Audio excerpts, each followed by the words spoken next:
Abra sua Bíblia, por favor, na carta aos Hebreus.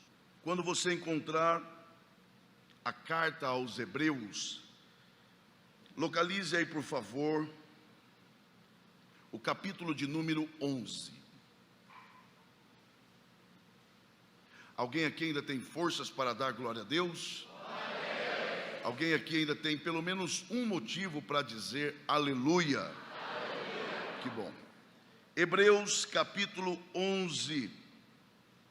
E nós leremos somente o versículo de número 1. Você que encontrou Hebreus capítulo 11 e versículo de número 1, por favor, se manifeste dizendo graças a Deus.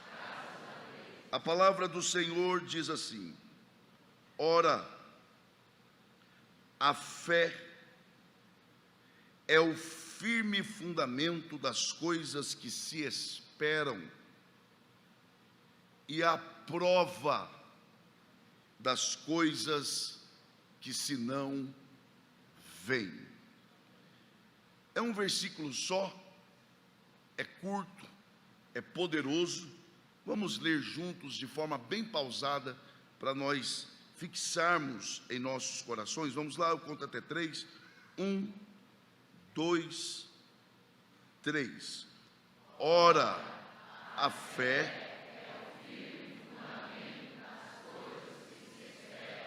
e a prova.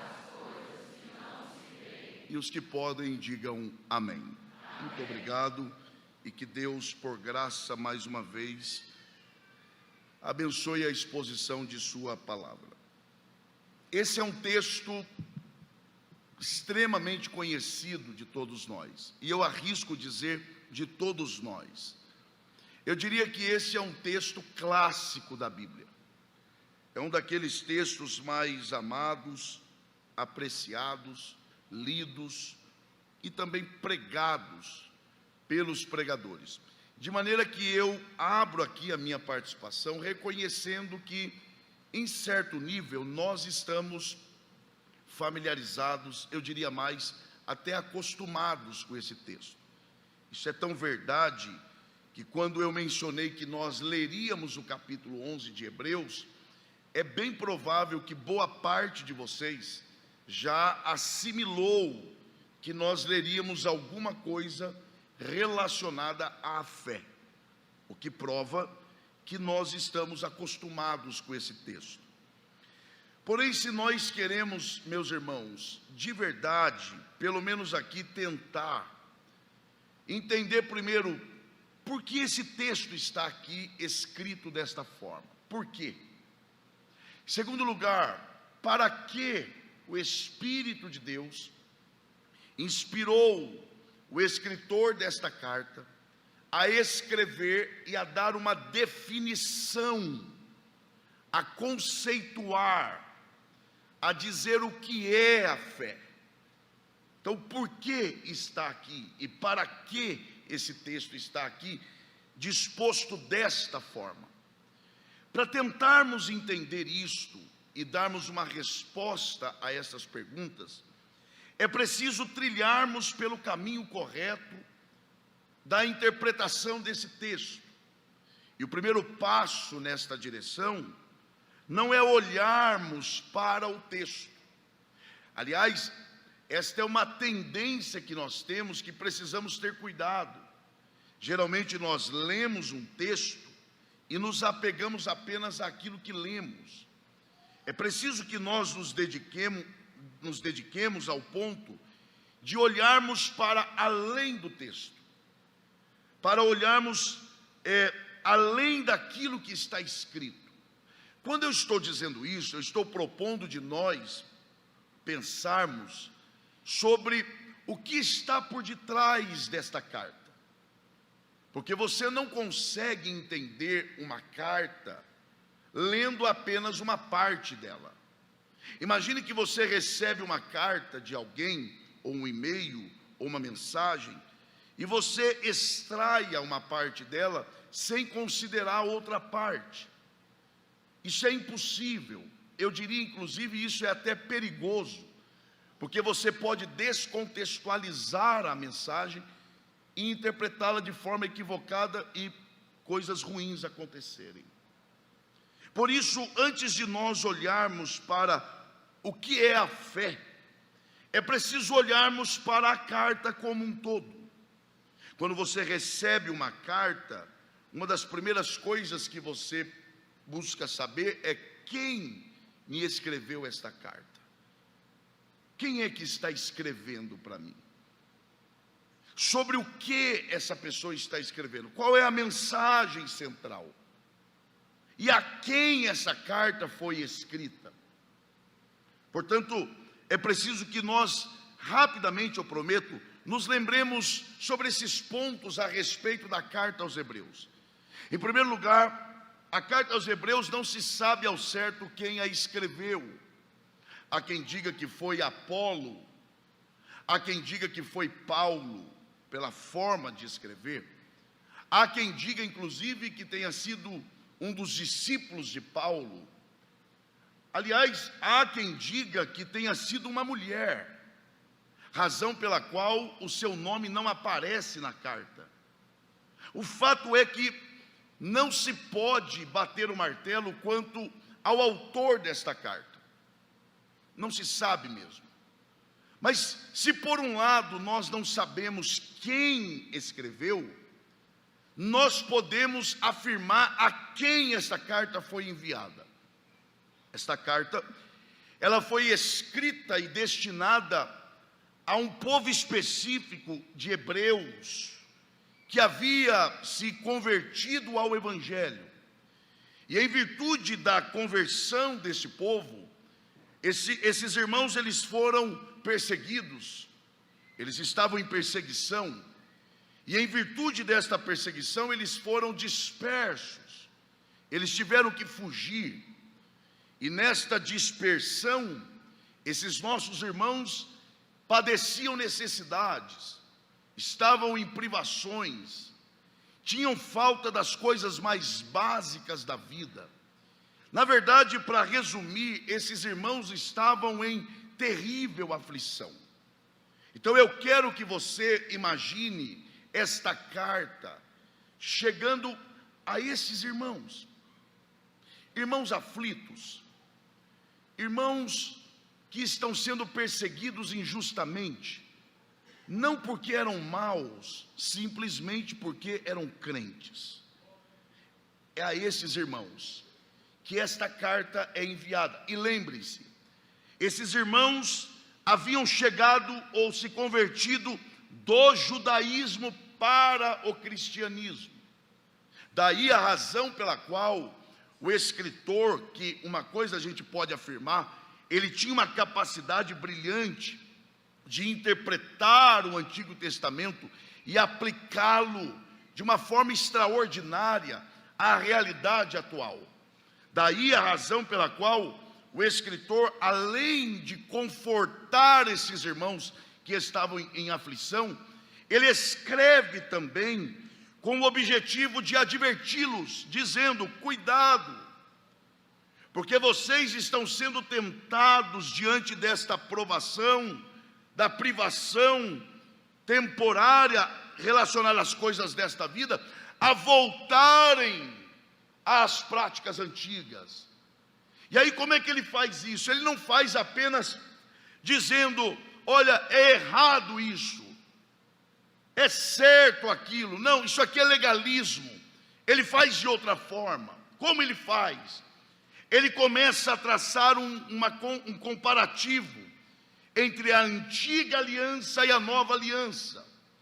E aí, para resumir aqui, e dando apenas 3 exemplos, ele aponta o fato de que, primeiro, Jesus é superior a tudo. Por exemplo, ele diz que Jesus é superior a Moisés. E ele é corajoso de fazer isso, porque para os judeus, Moisés é o supremo. Conta-se inclusive a história de um menininho judeu que morava em Nova York. E sabe que judeu para negócio é uma coisa séria. E ele estava na escola, e na sala de aula, aí a professora americana perguntou: vou fazer uma pergunta, quem acertar vai ganhar $1. O judeuzinho já, opa, é a minha chance.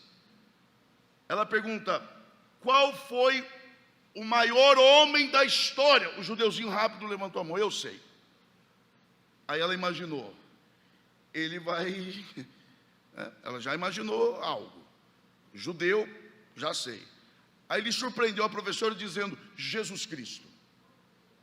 A professora: tá certo, parabéns, pega $1. Ele veio correndo alegre, pegou $1. Quando ele estava voltando para a carteira dele, ela: espera aí, você não é judeu? Eu sou.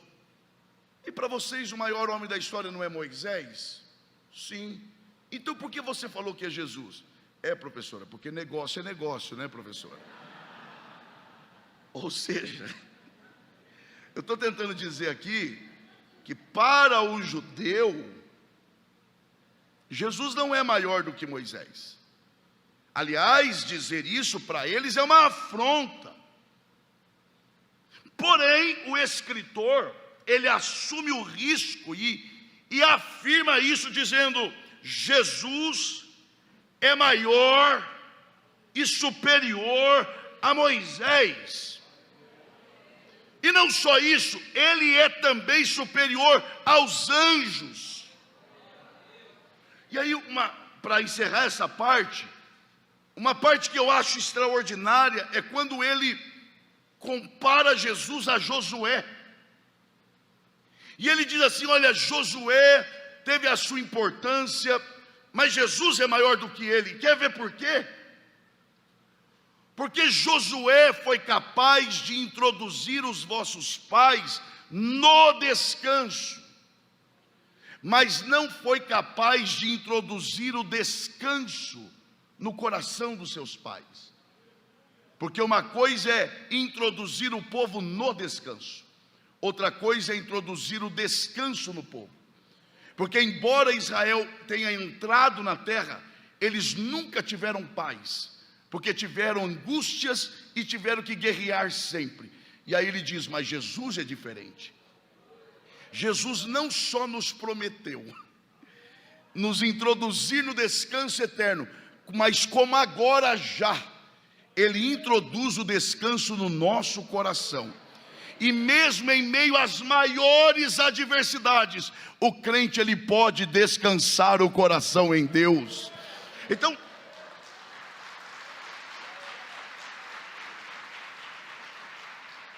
o tema central desta carta é a superioridade da nova aliança em relação à antiga aliança.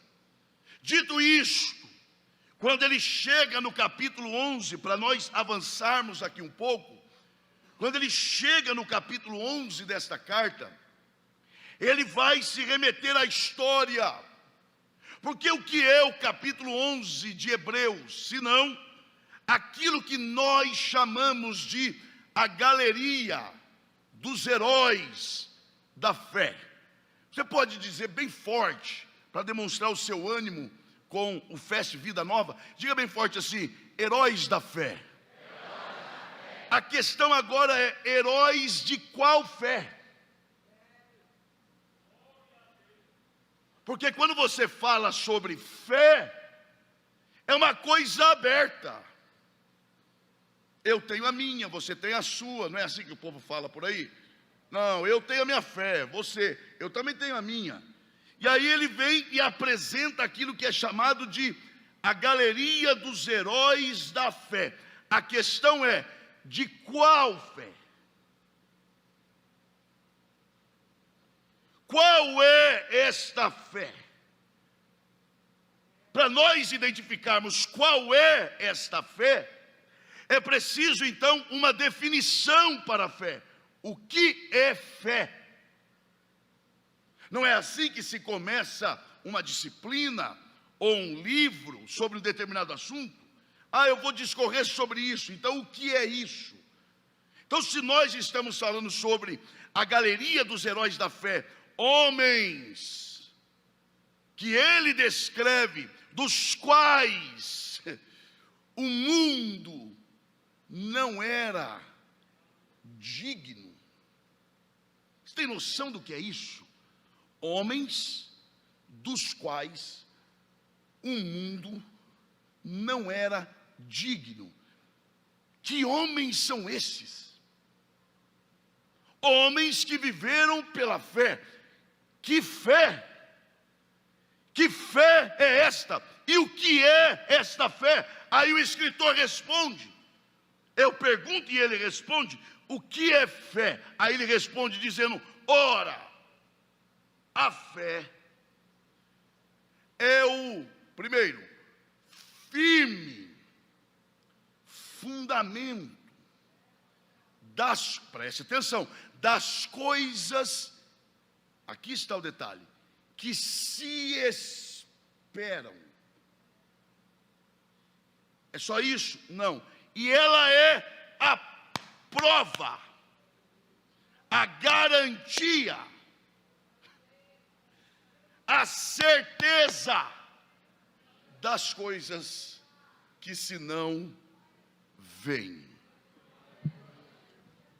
E aí, é isso? Acabou? Não. O que ele quer dizer com isso? Que negócio é esse de que a fé é o firme fundamento das coisas que se esperam e a prova das coisas que se não veem? O que é que ele quer dizer com isso? Ora, você não pode interpretar isso aqui fora do contexto. Veja que ele está falando que esta fé é o que moveu homens, primeiro, que foram cerrados ao meio. Homens que por causa dessa fé andaram errantes pelo caminho. Homens que por causa dessa fé viveram escondidos em cavernas. Homens que por causa dessa fé foram capazes de abrir mão de suas próprias vidas. Que fé é essa? Que negócio é esse que leva uma pessoa a abrir mão de si mesmo? Esse é o ponto. E aí aqui cabe uma pergunta, porque lembre-se, o que move a vida não são as respostas, são as perguntas.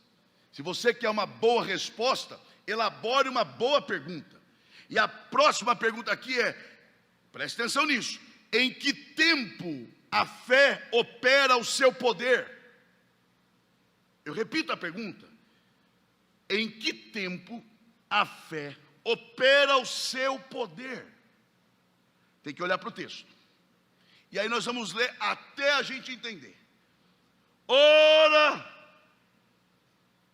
a fé é o firme fundamento do quê? Das coisas que chegaram. É isso? Vamos lá, gente. É isso? Das coisas que vão chegar? Não é isso que está escrito. Então vamos de novo. A fé é o firme fundamento das coisas que já chegaram, que vão chegar. É o firme fundamento das coisas que se... Olha a segunda parte. E ela é a prova das coisas que eu estou vendo, que eu vou ver, mas das coisas que eu não vejo. Então vamos lá.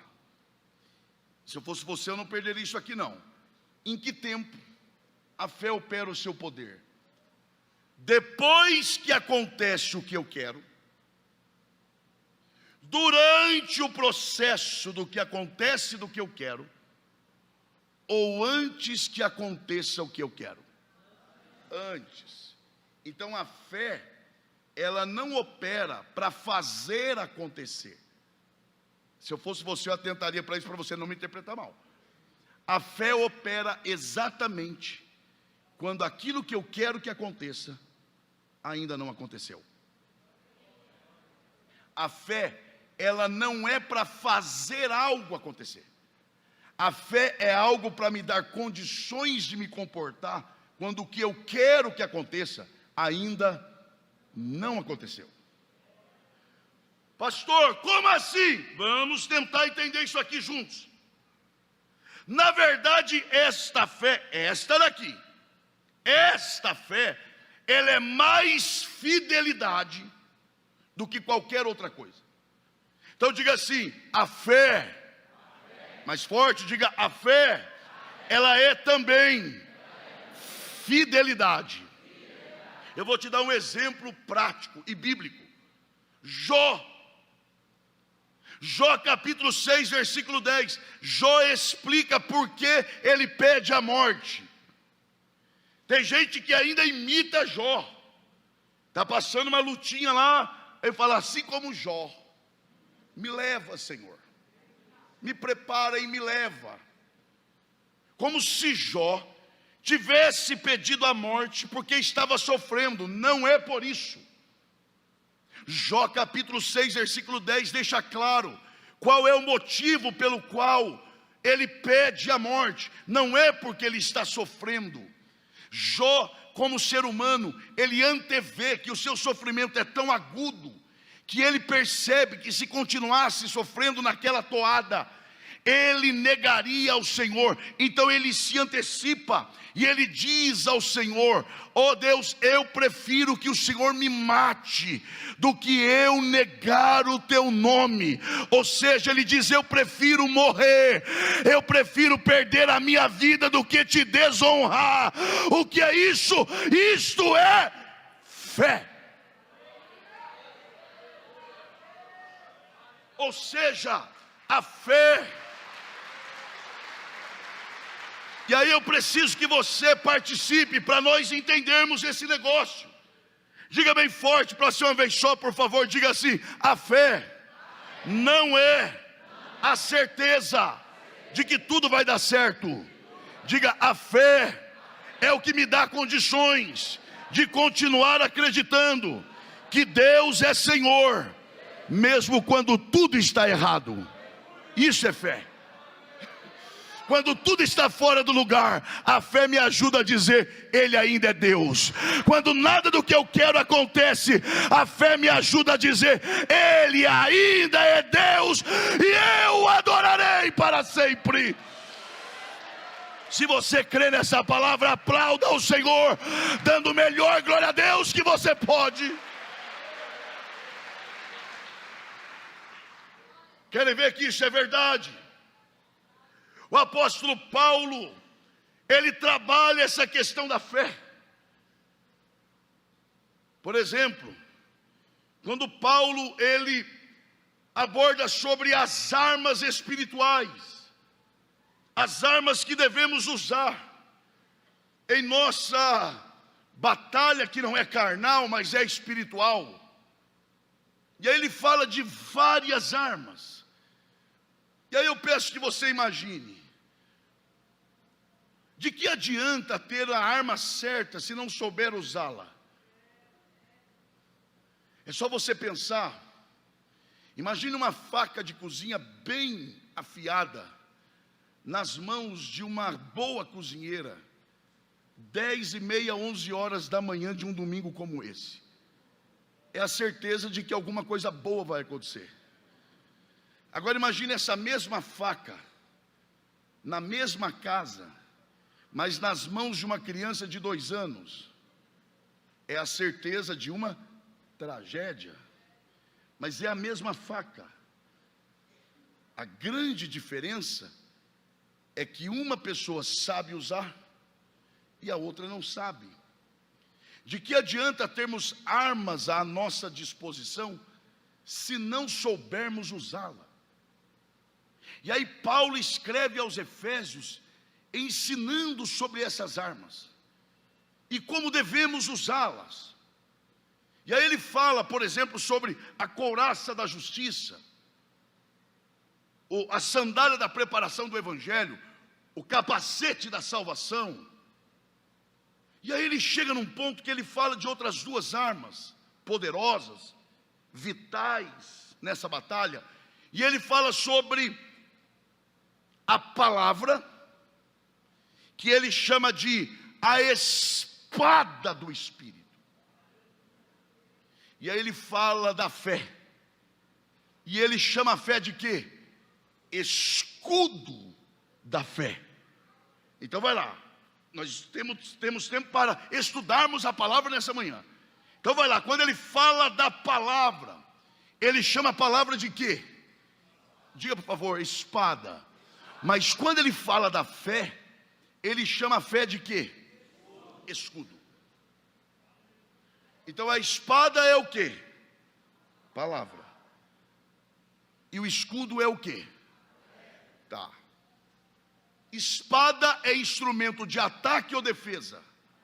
E escudo? Bem, então por que tem gente atacando pela fé? Eu declaro pela fé. Eu recebo pela fé. Eu te venço. Fé não é para isso. Jesus nos ensina na prática, quando no deserto, como é que ele venceu a tentação? Não foi com escudo, mas foi atacando, e atacando por meio do que? Está escrito. Porque a espada, que é a palavra, é instrumento de ataque, mas a fé é escudo, que é instrumento de quê? Ninguém ataca com escudo. Escudo é para si. Aí Paulo disse: se defender de quê? Dos dardos inflamáveis do diabo. E esses dardos se manifestam aonde? Na mente. Repito, na mente. Repito, na mente. Quando ele começa a questionar, dizendo: Deus é bom, e você diz: claro, meu pastor Vitor Hugo ensina que ele é bom, então ele é bom. Aí o diabo começa a questionar: se ele é bom, então por que ele permitiu o mal acontecer a você? Deus é amor, claro que é. Hoje mesmo meu pastor falou que Deus amou o mundo de tal maneira, então ele é amor. Tá, se ele é amor, então por que ele permitiu que uma manifestação de ódio e de traição ocorresse a você? Deus é poderoso, claro que ele é poderoso, eu aprendo na igreja que ele é poderoso. E aí o diabo começa a questionar: se ele é poderoso, então por que ele não faz o que você quer? É aí que floresce a fé. E a fé te leva a dar uma resposta a isso, dizendo: não importa se Deus faz ou não faz, o que importa é que mesmo Ele não fazendo, eu continuo acreditando que Ele é Senhor, porque tudo que Ele poderia fazer por mim, Ele já fez na cruz do Calvário, por meio de Jesus Cristo, o meu Senhor. Quem está entendendo a voz de Deus, tem a sua fé renovada nessa manhã.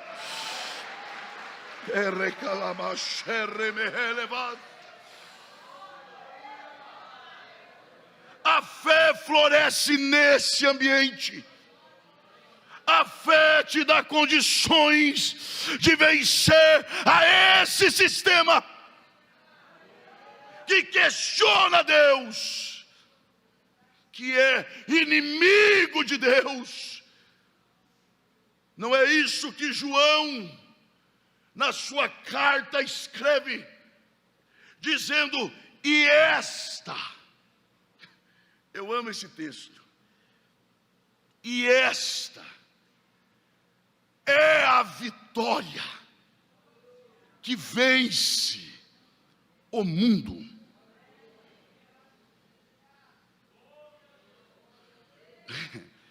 Diga: e esta é a vitória que vence o mundo. Que mundo é esse? Esse mundo não é um mundo natural. Esse mundo não é um mundo humano. Quando Jesus diz: ide por todo mundo, ou porque Deus amou o mundo. Então, que mundo é este que esta arma me leva a vencê-lo? Esse mundo é sistema, um sistema que é inimigo de Deus, um sistema que contraria Deus, um sistema que é inimigo da igreja, um sistema que argumenta contra a palavra, um sistema que questiona a bondade e o poder de Deus quando você está em adversidade. E aí o escritor, o João, escreve a carta dizendo: e esta é a vitória, não é outra, não tem outra. Esta é a vitória que te levará a vencer o mundo. Qual é a vitória? A nossa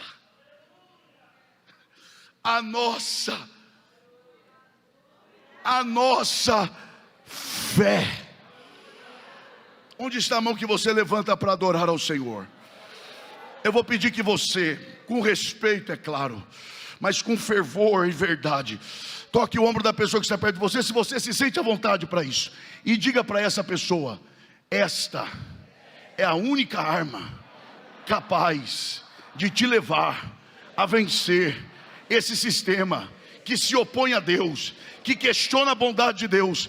E esta arma que vence o mundo é a nossa fé.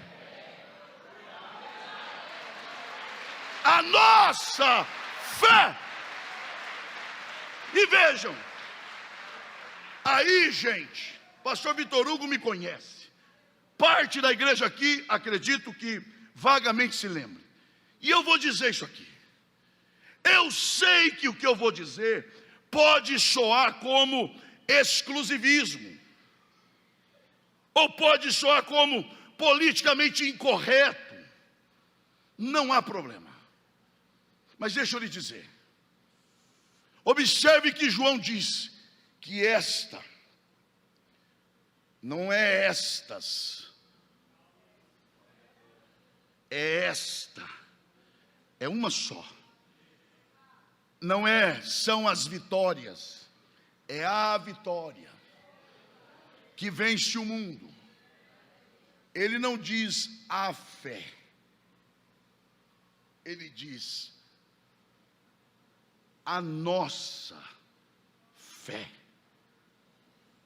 Vamos entender isso aqui? Olhe de novo para essa pessoa que está ao seu lado e diga: não é qualquer fé, é a nossa fé. Pastor, isso é exclusivismo. Chame do que você quiser. É o que a Bíblia está dizendo, que só existe uma arma capaz de enfrentar e vencer o mundo e esse sistema, e que não é a fé. Porque você conversa hoje com alguém, eu estou aqui falando para jovens também, e aí lá na universidade, qual é a sua fé? A minha é essa. Oh, que bonito. A minha é essa. E a sua? Não, a minha é diferente. Mas eu respeito a sua fé. Mas eu exijo que você Não, eu respeito. Agora, essa fé não vence o mundo. Eu sei que soa destoado, né? Mas é isso. João está dizendo que a única arma que é capaz de enfrentar e ser bem sucedido a este mundo não é qualquer fé, é a nossa fé. A grande questão agora é: de onde vem esta fé? Quem é a fonte desta fé? Sabe quem responde? O escritor aos Hebreus, no capítulo 12, que é a sequência do 11, porque olha como ele abre o versículo 1 do capítulo 12. Portanto, nós também. Essa expressão portanto aqui é com base no que lemos antes. Quem me ouve aqui, diga amém. E o que é que nós lemos antes? A galeria dos heróis de quem? Ele diz, então você que leu sobre esse pessoalzinho aí que veio antes, esse grupinho aí, dos quais o mundo não era digno, portanto nós também, pois, olha agora, que estamos rodeados de uma tão grande nuvem de testemunhas. Vou perguntar, quem é esta nuvem de testemunha? Aí alguém vai dizer, é os anjos torcendo por mim, dizendo, você vai conseguir. Não é não. Não, então são os demônios na plateia dizendo, você não vai conseguir. Também não. Então é a sociedade. Também não. Eu posso até aplicar assim. Mas no texto original, essa nuvem de testemunha não tem nada a ver com anjo, demônio e nem sociedade. Então quem é essa nuvem de testemunha? Os heróis da fé. Ele está dizendo, portanto nós também. Ele está dizendo, portanto nós que fazemos parte da história deles, que somos, gente, pelo amor de Deus, nós que somos a sequência do que eles começaram, é privilégio demais. Portanto nós que somos a continuidade deles, portanto nós que somos responsáveis por continuarmos o que eles começaram. Tá, qual é a recomendação para nós? Deixemos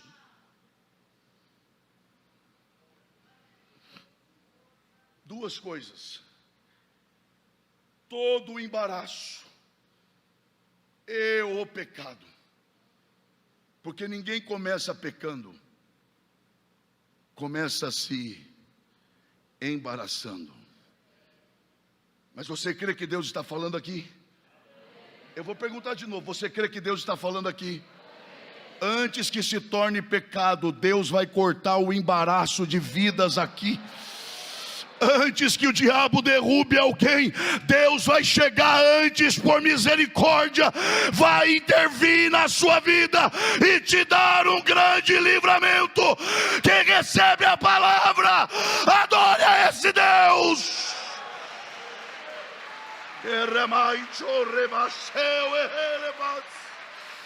Eu sinto a graça de Deus aqui. Deixemos todo o embaraço e o pecado que tão de perto nos rodeia. Olha agora, olha o termo que ele usa: e corramos. Faz um esforço. Sabe o que é que ele tem em mente aqui? Aquela corrida na arena, de troca de bastão. Um corre 100 metros, passa o bastão. O outro corre 100 metros, passa o bastão. Ele está dizendo, os heróis da fé já correram a carreira deles, agora é a nossa vez. É a nossa oportunidade. E como é que a gente tem que fazer isso? Corra com paciência esta carreira, olhando para onde? Não é para onde, é para quem. E aí não importa onde, é para quem. Olhando firmemente para quem? Que é o quê? E o que mais? Do que? Da nossa fé. Olhando para Ele. Ele quem?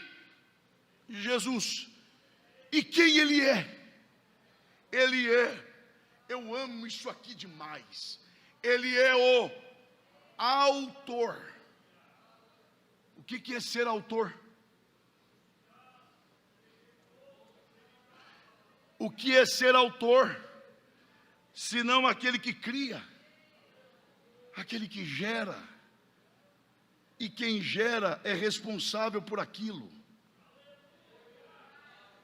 Por isso ele não é só o autor, ele é o autor e é porque a fé começa nele e termina, afinal de contas, porque dele e por ele e para ele todas as coisas.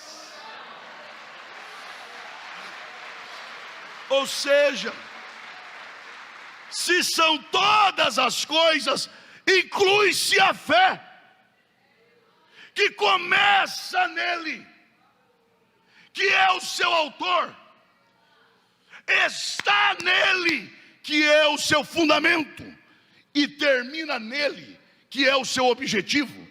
E aqui há uma palavra de consolo, porque é como se o escritor estivesse dizendo: se ele gerou essa fé em vocês, ele não é do tipo que gera e vai embora. Não, se ele começou, se ele gerou essa fé no seu coração, se ele é o autor, ele vai até o final com você. Ele pega na sua mão e te leva até o fim.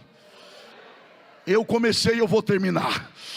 Eu comecei e eu vou concluir. Eu não sou como muitos que começam e deixam pela metade. Não, eu comecei, eu vou com vocês até o final. Quem recebe esta palavra, levante a mão e dê o melhor glória a Deus que você pode.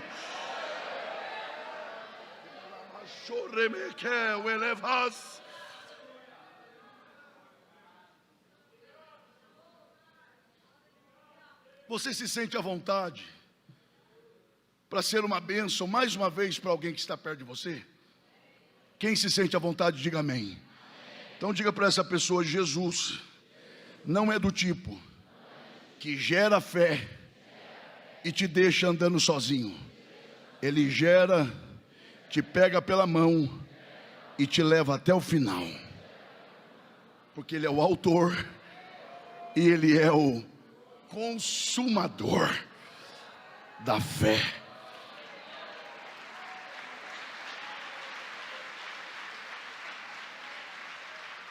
Para começar a encerrar, eu prometo,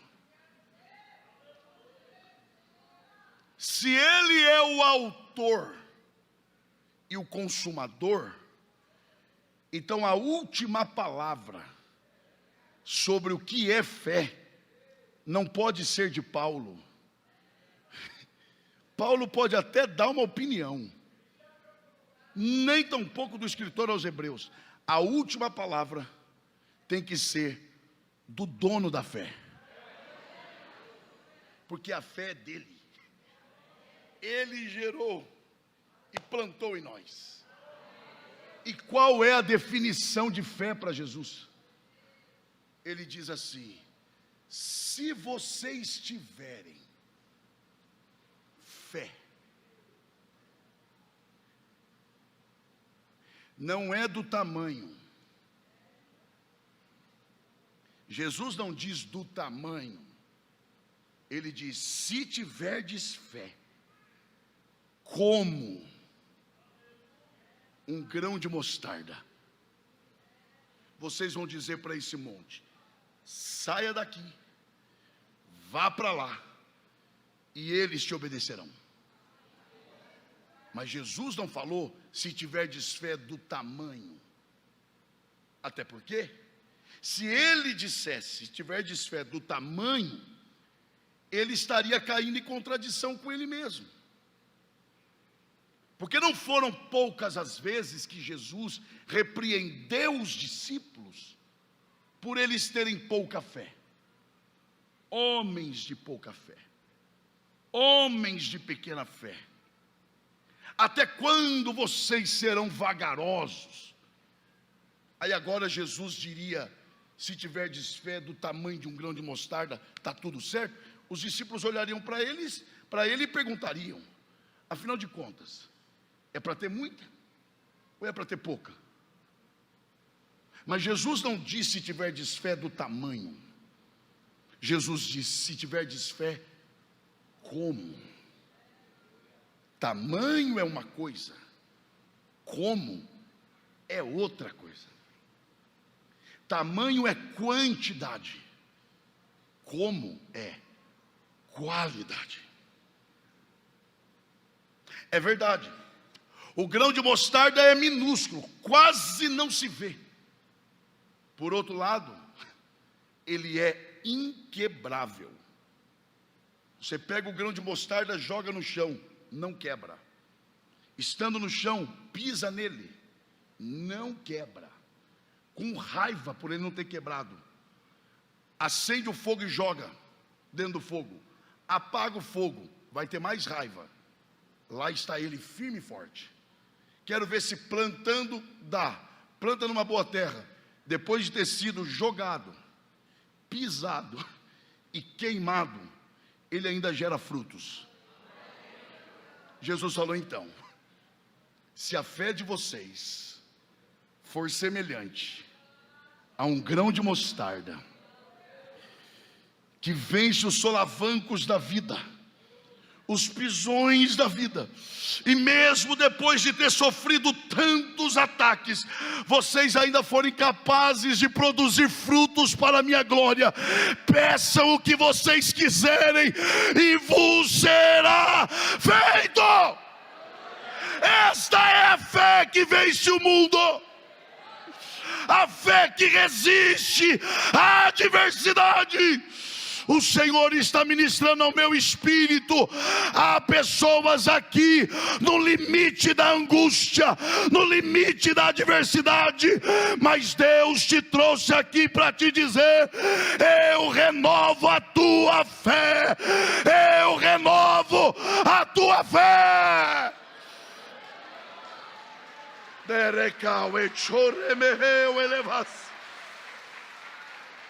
Com a permissão do pastor da igreja, por favor, estejam em pé. E para que serve a fé? Você pode perguntar isso? Diga: para que serve a fé? Quer ver? Versículo 2, do capítulo 11 de Hebreus. Porque por ela quem? A fé. Os antigos, que antigos? Os heróis da fé, alcançaram testemunho. Quem é que está dando testemunho deles? Diga: Deus. Então eles alcançaram testemunho diante de quem? Diante de quem? Então quem se agradou deles? Vai lá, quem se agradou deles? E eles conseguiram agradar a Deus por meio da? Então quem foi agradado pela fé deles? Vai lá, quem? E não eles. A gente tem que ler. Versículo 4. Pela fé ofereceu a Deus, Abel ofereceu a quem? A Deus. A oferta foi oferecida a quem? E Deus recebeu? Sim. E recebeu por quê? Por causa da? Então a fé agradou a quem?